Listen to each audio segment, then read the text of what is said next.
everyone, this is your Professor 8-Bit, coming right back at ya. I try something new, I'm sorry. Anyway, everyone is hyped, okay, including myself, about the Scorpio. The hardware was released. Unfortunately, it wasn't by Microsoft, but it was by Digital Foundries. I mean, you can't blame them, though. Microsoft really doesn't have a lot of credibility when it comes to hardware. So they gave it to Digital Foundry. Makes sense, right? Right? Anyways. What I'm getting at is that they need competition. Sony needs competition. So Microsoft's Scorpio has to succeed. But it's not easy, especially when you got sales like PlayStation 4 and the Pro going out like crazy. But just when all this hype was building up for the Scorpio, out comes out a rumor that the PlayStation 5 is just around the corner and releasing, what was it, second half of 2018? Second half of 2000. That means they'd have to release it, or I'm sorry, announce it in E3. E3, they'd have to announce it. 2000s this year. That's in a month. E3, they have to announce it. And it's by the same analyst, Damien Thong. I like that. That's an awesome. That's got to be fake. Either way, it was the same guy that predicted PlayStation 4 Pro and the PlayStation 4 Slim. Now, he says it's going to be 10 teraflops. 10 teraflops. 10. If this gets announced when the Scorpio is announced at E3, it's going to deflate the Scorpio instantly. Instantly. It I don't know how else to. It's going to be bad. Making a lot of the Xbox fans very upset, including.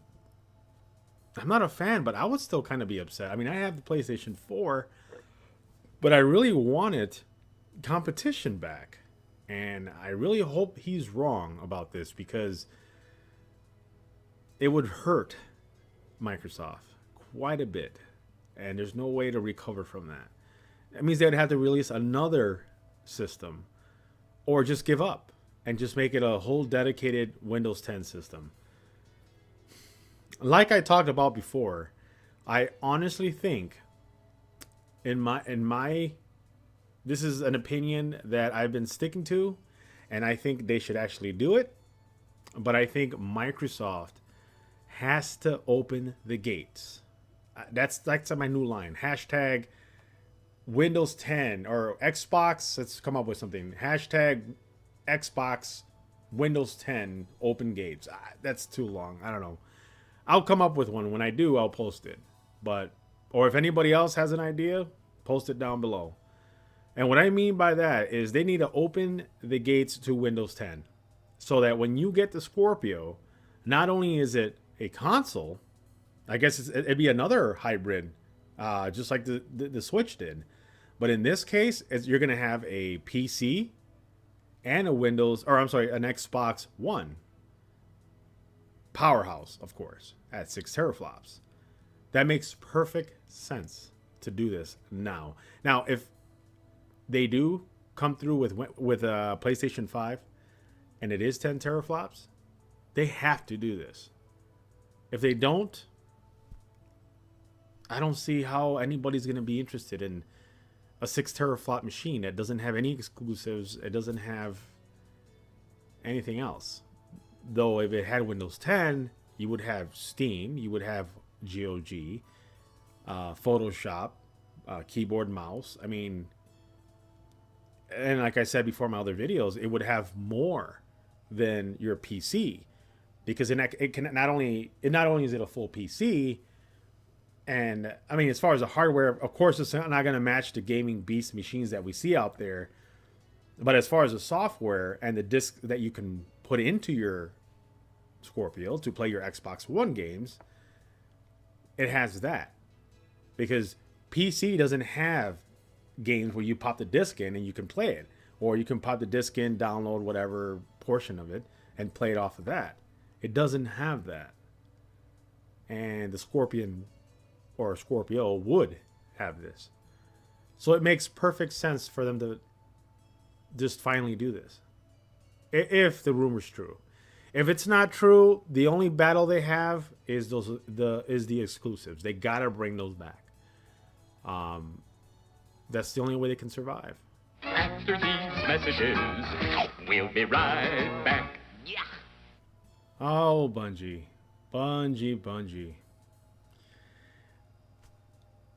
When I first seen in the magazines, and I heard rumors and videos on Bungie's new game, Destiny, I was hyped. I was like, wow, they are finally going that way. And I'll get to what I'm talking about. They're finally getting that way. And I said, you know what? I'm going to support them. They're on PlayStation now. Bungie's with PlayStation. I want to see what they can do. I seen what they did with Halo.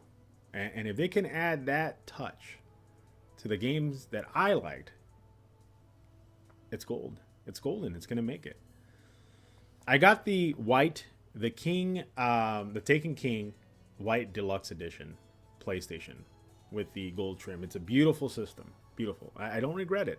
I still like my PlayStation 4 original. And I played it. And when I got into it, I was confused. At first, I was like, all right, I get to make my character, and that's cool, all right. And I get to pick what I want to be, a warlock, which I decided to be a warlock. But I couldn't, I'm like, well, where's the other faction? Okay, that was the first mistake I had. I thought it was going to be what I thought was, I'll get there. But I couldn't find, it was just one. And the way it works is that you have to, I'm pretty sure you guys know if you guys are watching this, but you go in there, you quest with other people, you play, you do boss battles, and you run together with your friends, and that part's fun, okay? But there wasn't any factions. There wasn't, I'll finally say it, it wasn't World of Warcraft. It wasn't World of Warcraft. And that's what I thought it was going to be. I thought it was going to be a full MMORPG on the PlayStation. Just imagine how it would have been if it was actually built like World of Warcraft, where not only are you in one station, but that station, all around that station on that planet, you can go anywhere. Even if they would have just made 2 planets, instead of you going to one moon, going to a planet, going to another moon. No. We didn't want all that. At least not right away. If you had just 2 planets, or just one big planet where you can fly maybe to a station up in space, where you can explore different areas of that planet, and discover things just by walking around, finding quests just like you would in WoW. I'll say WoW now for sure, for World of Warcraft. It wasn't that. I could just remember how disappointed I was. Wait a minute. This isn't my world. Disappointed! And then I started playing it. I said, you know what? I'm just going to give it a shot to see exactly what they're talking about. Got to level 40 with the warlock. Got some loot. Ran with some friends. It was fun. But it kept getting repetitive, over and over again. And I wasn't really much into the online, third-person shooter type. I wasn't into that. And that's one thing I want to point out. I actually ran with a group of, or just 2, friends of mine from Gaming for Days podcast, which it was Raw and Red. Got it right this time, Red. We couldn't do them all. We couldn't. I had one. I had the Taken King, but I didn't have the newest one. Then Red didn't have one, and they didn't have another one, and we couldn't run another one. I mean, we had to do kind of the old ones, and it was one DLC after another DLC that we had to get in order for us to all play and enjoy the game 100%. I mean, that's not how I pictured this game was going to be. It ruined the game for me. It ruined it. I thought it was going to be just like World of Warcraft. where, like I said, you go around everywhere, you run dungeons together, and every year or so, they release a huge expansion, not small DLCs, but huge expansions, where it increases the size of the game and adds new worlds or a new planet, and includes new factions, new species that you can be, different aliens or different, lizard people. But it's not what I thought it was going to be. And I'm very disappointed. And even more so now that they announced Destiny 2. Destiny 2. That means the first Destiny's gone. All that DLC, pointless. Everyone's going to have all that money they put in DLC. They're going to have to just forget that and move on to Destiny 2. And games like that, like Destiny, you're renting the games.